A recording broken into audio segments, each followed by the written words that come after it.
គឺយើងវាយស្មាតស្មៅទេបាទវាយស្មាតស្មៅតាសិទ្ធិជនជប៉ុនកំពុងធ្វើដែរតប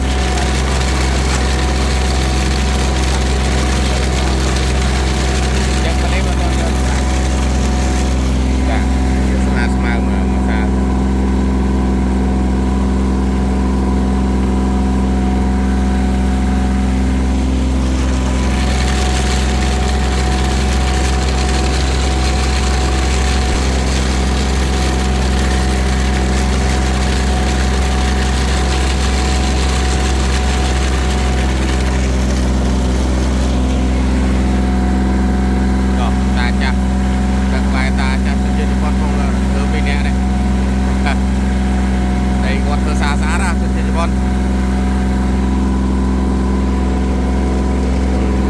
យើងមកស្រុកខ្មែរធ្វើស្រែនៅជប៉ុនដែររៀនធ្វើស្រែតាមជប៉ុន